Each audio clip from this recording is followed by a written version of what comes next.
In this video, we're going to start discussing some of the relationships between the bore and the projectile. We're still working on internal ballistics here, and in the last couple videos, we've been talking about some of the different harmonic and vibratory inconsistencies and how they can produce inconsistent whip action in the barrel, which can change the axis of your bore before the bullet actually exits the muzzle, which is going to lead to a point of impact change, sometimes dramatically at long range. So it's a very, very important topic if you want to have success for long-range precision shooting. This particular video, we're going to talk about the barrel and particularly what's going on in the bore. We're going to focus primarily on bore erosion and how that changes the inside structure of your bore over time. Now, bore erosion is going to affect your long-range shooting game in two different ways primarily. Number one, as your bore changes dimensions over time due to erosion, you're going to have a different wave pattern in your harmonic waves going through your rifle. Those changes in the wave patterns are going to basically give you a different axis of your bore, the direction your actual bore is pointing at the time the bullet exits the muzzle. So that can change your point of impact. Another thing that's going to change here is when we're talking about bore erosion is your muzzle velocity. And that's going to be on a separate video. We're going to kind of separate those two things out. First, we're going over all the different bore axis shifts.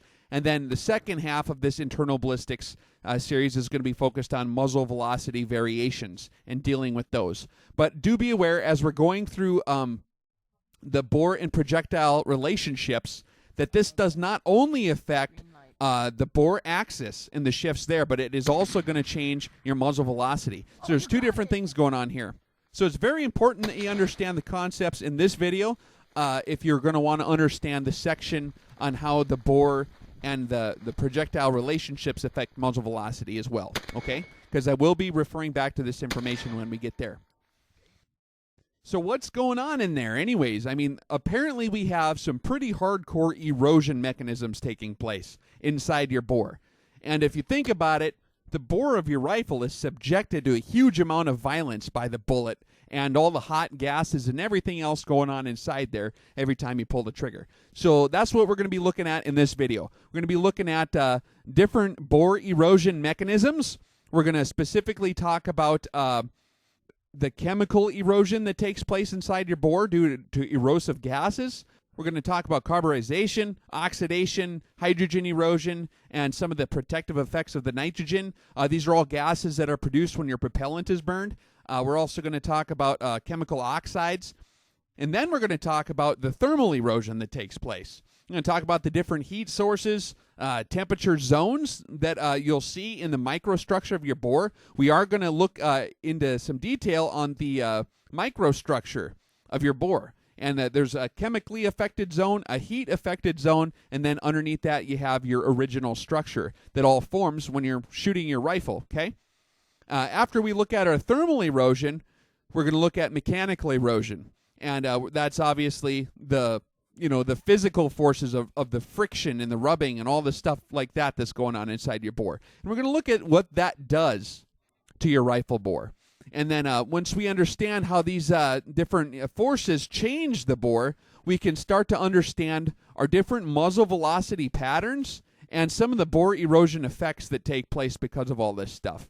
And after all that, you will be able to properly comprehend why we're going to take the road we're going to take when we're setting up our ballistics tables. A lot of you guys might think I'm crazy if I wasn't going to do this video, because we're going to set up our ballistics tables in a manner to where we have multiple columns of different possible muzzle velocities in our ballistics tables. And a lot of people might not understand why a guy would set it up like that. So that's why we're doing this video. I'd like to explain everything so you don't have to take my word for it. You can actually see what's really going on. We'll actually look at the science behind this. And then it also will make it easier for you to remember, too. You have to understand the processes going on if you want to be able to do troubleshooting out in the field. You know, a lot of times weird things happen you might miss for an unknown reason. And if you understand these processes, you're going to be 100 times more qualified to make the appropriate corrections than someone else would. A lot of guys are dialing back and forth randomly, having no clue what's going on, and that will still happen. I even do that sometimes. But understanding these things is going to be fundamental to our long-range shooting game. So let's get started here, and let's look at some of our different bore and projectile dynamics. This video, like I just said, we're going to be focusing on bore condition and bore wear, okay? But another subfield of the different bore and projectile relationships we will cover after this video will be like coppering. That's going to be very important. And fouling, bore temperature, and projectile temperature, and how those influence the frictional forces between the bore and the projectile, which obviously will, like I just said, change your point of impact due to the bore axis shifts because of the changed harmonic frequencies going on. So this video, we're doing bore condition and bore wear. So one thing we should look at, probably this first picture here, is just let's get familiar with the microstructure, the subsurface microstructure of a rifle bore.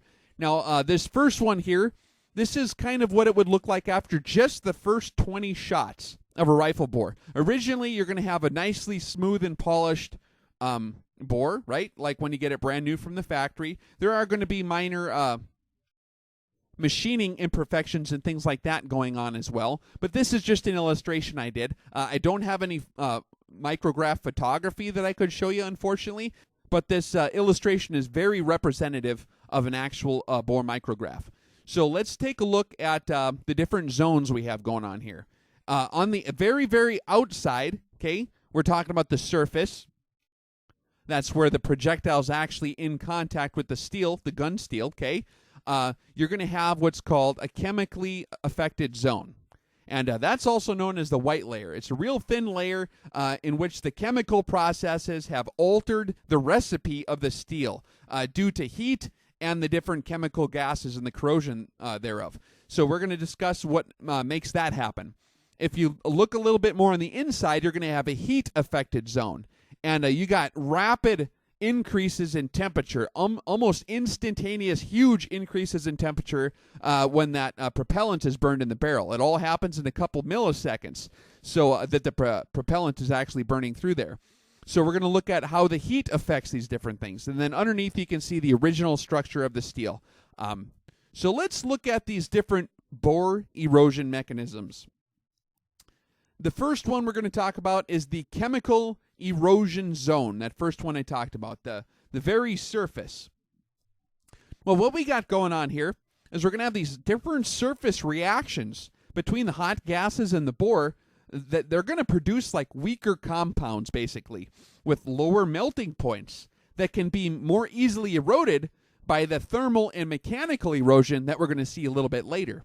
So the chemical erosion basically makes the steel weaker, which accelerates the mechanical erosion and sometimes the thermal erosion as well. So we have rapid thermally driven diffusion of gases, okay? All these different, like fire, okay, from the propellant burning. And they're going to be diffusing radially. That means outward, straight into the bore. And it's going to result in interstitial atoms in the lattice structure of the steel. I don't know how familiar you guys are with the steel structure on a microscopic level, but there's a steel lattice in there on the atomic level. And these little atoms that are basically in these superheated gases, they get trapped in that steel structure, and it alters the lattice. And that's going to basically weaken and make the steel more brittle. And we'll show you how in just a second. I probably first want to consider what erosive gases do we have anyways. Well, some of these different gases that you're going to have in gunpowder is, now modern powder is a lot better than it used to be. Let me start by saying that. Back in the old days, they had black gunpowder. It was basically, you had a huge amount of charcoal, and then the rest of it was sulfur, like usually 80% charcoal, and the rest of it was usually divided by sulfur and saltpeter, okay? And that was black gunpowder. Black gunpowder is quite erosive, actually, and that really gave gun barrels a hard time. And even modern field artillery pieces, they still do use black powder. So they're a lot more apt to some of these corrosion effects than some of the modern nitrocellulose-based gunpowder recipes. But modern smokeless powder, like you're going to be using in your rifle, is a lot more clean than it has been historically. So you want to keep that in mind. And another thing you want to keep in mind, too, is that a lot of the different maintenance regimes that have been developed for the proper maintenance and cleaning of rifle bores was developed at a time when there was like a lot more corrosive recipes of gunpowder. So that's something you want to keep in mind a little bit later. You're going to probably have some challenges to some of the suggestions I'm going to offer for that are going to be the solutions to dealing with some of these fouling and coppering issues. So you want to keep that in mind, that a lot of these maintenance regimes for bore cleaning have been developed when there was a lot more corrosive compounds being used. Another thing you got to consider too is that modern rifle primers particularly have come a long ways. Back in the old days, like even in World War II, there's a lot of mercury fulminates that were used for the priming compounds in primers. And that stuff is really, really nasty on steel. And that can have really, really bad corrosive properties, even when it's just sitting in the bore. So a lot of the cleaning regimes that the military has, I don't know if any of you guys were ever in the armed services, but they make you clean your rifle every time you shoot. And you got to get that sucker spotless. A lot of those cleaning regimes were developed, in the days of World War II, World War I, when you had very, very corrosive, and before that, obviously, when you had very corrosive chemical effects going on in your bore. After World War II, the primers got a lot more clean. Some of them are PETN based, but there's a lot of different chemical recipes that go into these primer compounds. So the corrosive effects of all these things have, there's been a lot of chemists working on this. So the corrosive effects have been dramatically reduced in our generation. So that's something you do want to keep in mind for later. And I'll reference back to that. But in a typical smokeless gunpowder, when you burn it, the propellant, it produces a lot of hydrogen. You got H2 gas. You do have some water vapor being produced. You have carbon monoxide, carbon dioxide, and nitrogen, and a lot of other gases as well. But those are the main ones. And pretty much all these gases, when they're superheated at the levels we're going to be talking about, this can be very, very hot. It can be, over 3,500 degrees Kelvin in like almost an instant. So that's pretty dang hot, actually. And that can actually heat the surface of your steel quite tremendously. So we have to consider the erosive coefficients of these different gases that we're going to be talking about. So we got hydrogen, water, carbon monoxide, carbon dioxide, and nitrogen being the big ones, okay? Well, if you want to figure out the corrosive, coefficients for how nasty these different gases are, it's kind of neat because if you figure it out, they're roughly proportional, the erosive coefficients. The erosive coefficients are roughly proportional to the root of the inverse of their molecular weight. So I don't know if you're into chemistry, but you can figure that out. It's quite simple. You can do it on your calculator, look up the molecular weight of these things and figure it out. And you'll find that H2, hydrogen gas, is actually the most corrosive out of all these. Just talking about, chemically speaking. And then you have water vapor. And then closely behind that, you have carbon monoxide, then carbon dioxide, and then nitrogen has a coefficient of 0.16. But actually, in reality, the way nitrogen works with these other gases, it actually is more of a protective agent, actually. So nitrogen is actually helping you out a little bit inside your bore. So really, that's just the erosive coefficients. But there's a lot more things going on in there. So you have to consider that if you separate out the thermal and the chemical effects of these things, you'll find that the relative contribution of the chemical erosivity to the total erosivity of these different gas species is actually more so in the order of, first you have the carbon dioxide's the nastiest, the carbon monoxide, then you have the water, and then the hydrogen, and then there's actually oxygen in there as well, and then the nitrogen at the end. And that's the real order of it when you figure out all the other dynamics going on. I could talk for hours on that, but I'm not going to because you would want to die. So we'll just skip past that. But just know that these different gases are erosive and that there's going to be a lot of different things formed inside the steel, and each one of these gases is going to react with the steel a different way. So you're going to have a diverse array of corrosion types going on inside your rifle bore. Okay, so one of the ones we need to talk about is carburization, and we're talking about that's what happens when you have carbon monoxide and carbon dioxide that forms.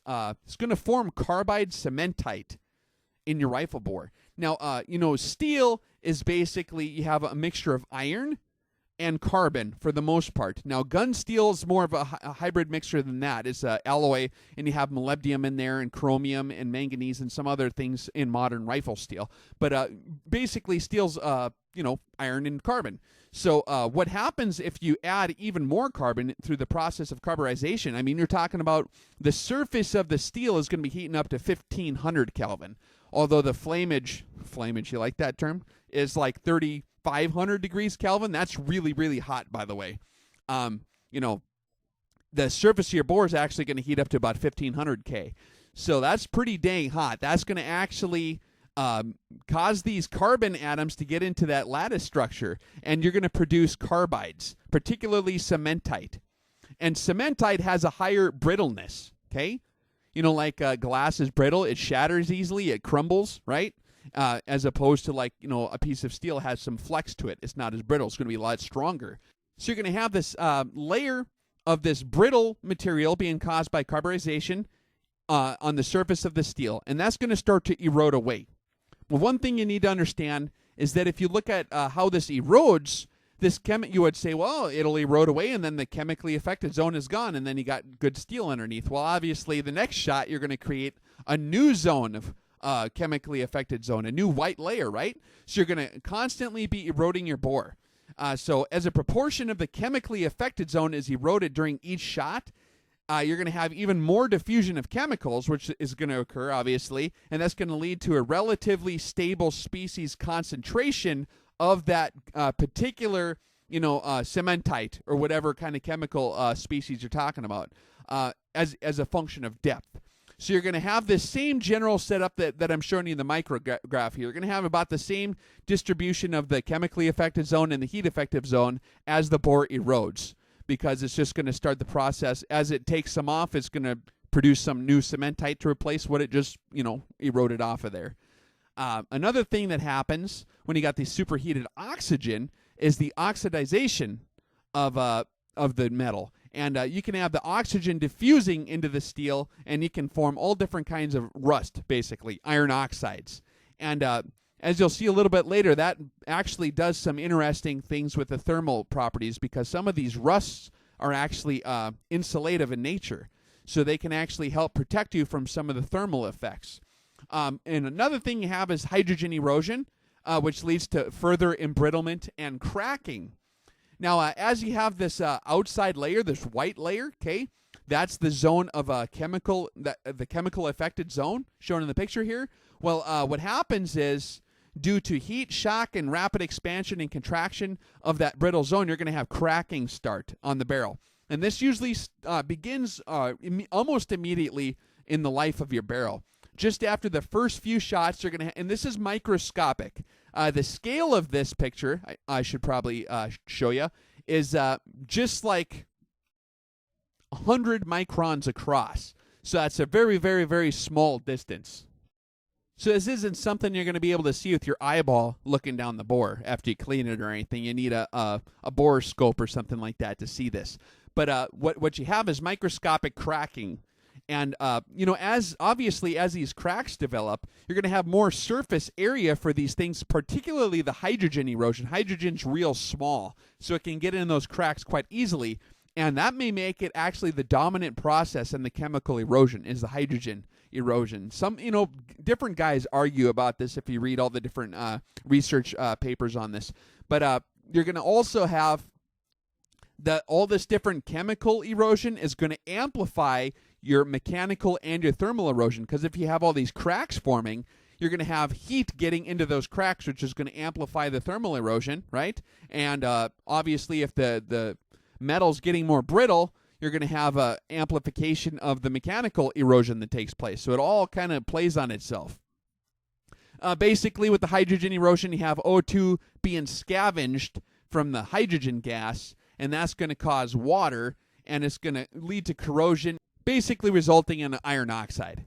And the interstitial H2 atoms in the steel lattice are going to basically result in reduced strength and ductility of the steel and increase the cracking. So that's one of the effects that's going to happen. Like I said before, the nitrogen that you're going to be having going on in the steel is actually protective. It's just the nature of the chemistry. And so the nitrogen isn't really eroding the bore very much, although it is one of the major components that's one of the gases produced in the burning powder.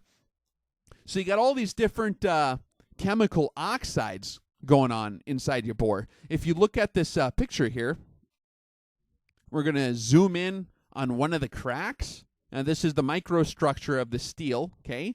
So this is one of the surface cracks in the chemically active zone, or I'm sorry, the chemically affected zone. And you're going to notice that there's a small deposition of iron sulfide. Well, it's not really deposition, it's just a changing, a corrosion, of the iron sulfide and iron oxides inside those cracks and along the surfaces. And that can actually serve as an insulation against some of the thermal erosion that happens. So sometimes getting rid of a lot of these oxides and things like this can basically leave those cracks shiny and clean, which is going to actually make the thermal erosion accelerate in there. So that's something you want to keep in mind too later on when we start talking about the solution to how to keep your bore as consistent as possible when I start talking about the maintenance regime of the bore that we're going to use for long-range shooting. The way we're going to maintain our bore in long-range shooting is going to be fundamentally different than what most people have learned in rifle shooting, okay? And we're not going to do it like the Army has trained you, like the Marines has trained you, like your uncle told you, like your dad told you. We're going to have a different system of cleaning the bore, okay? And some of these are... You got to understand what's going on here, otherwise you're going to think we're crazy later on. So do pay attention, please. So some of these chemical oxides are your friend, and they may help you from accelerated thermal erosion, okay? So what's thermal erosion?